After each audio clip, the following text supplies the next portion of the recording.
மவுத் breathing habit அப்படின்னா என்ன? நார்மலாக மூக்கு வழியாக மூச்சு விடாமல் வாய் வழியாக மூச்சு விடுறது. இது இப்போது அதிகமாக குழந்தைங்கள நம்ம நோட்டீஸ் பண்ணலாம். நிறையா குழந்தைங்க தூங்கும் போதே கூட வாயை திறந்து வச்சுக்கிட்டே தூங்குவாங்க. அப்படி என்ன அப்படின்னா அவங்க மவுத்தால் ப்ரீத் பண்ணுறாங்க. ஸோ இது ரொம்ப தப்பான விஷயம். இதனால் நிறையா systemic as well as dentofacial deformities அப்படின்னா முக அமைப்பே மாறும். அந்த குழந்தையோட டெவலப்மெண்ட்டே ரெஸ்ட்ரிக்ட் ஆகும்.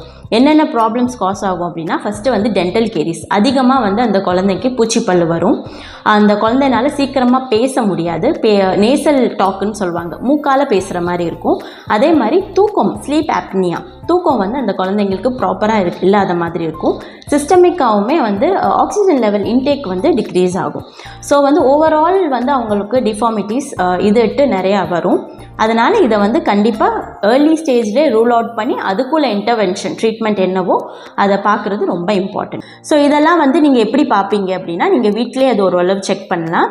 என்ன பண்ணலான்னா குழந்தைய வாயில் தண்ணி ஹோல்ட் பண்ண சொல்லணும். 5 to 10 minutes அந்த குழந்தைய ஒரு கிளாஸில் தண்ணி கொடுத்து ஃபுல்லாக வாயில் அப்படியே வச்சு ஹோல்ட் பண்ண சொல்லணும். வாய் வழியாக மூச்சு விடுற குழந்தைங்க ரொம்ப கஷ்டப்படுங்க. அவங்களுக்கு ரொம்ப கஷ்டமாக இருக்கும் அது ஹோல்ட் பண்ணுற. இது ஒரு விஷயம். ரெண்டாவது விஷயம் என்னென்னா டபுள் சைட் மிரர் டெஸ்ட்டுன்னு ஒன்று இருக்குது. என்னென்னா 2 சைடும் மிரர் இருக்கும். அதை இன்பிட்வீன் நோஸுக்கும் வாய்க்கும் நடுவில் வைக்கணும். எந்த சைடில் மிரர் ஃபாக் ஆகிருக்கோ அந்த சைடில் அவங்க ப்ரீத் பண்ணுறாங்கன்னு இருக்கும். ஸோ அது பார்க்கலாம். இன்னொரு டெஸ்ட் என்னென்னா பட்டர்ஃப்ளை டெஸ்ட்டுன்னு சொல்லுவாங்க. இதில் ஒரு காட்டன் பட்டர்ஃப்ளை ஷேப்பில் மூக்குக்கு கீழே வைக்கணும். வச்சுட்டு அதை செக் பண்ணணும்.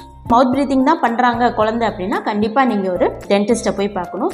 எதனால அவங்களால நேசல் ப்ரீத்திங் பண்ண முடியலன்னு அந்த காசை நம்ம ரூல் அவுட் பண்ணணும்.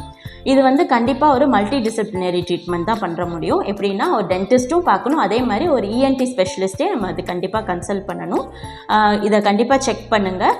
மவுத் ப்ரீதிங் பண்ணுறது ரொம்ப தப்பான ஒரு விஷயம். தேங்க்யூ.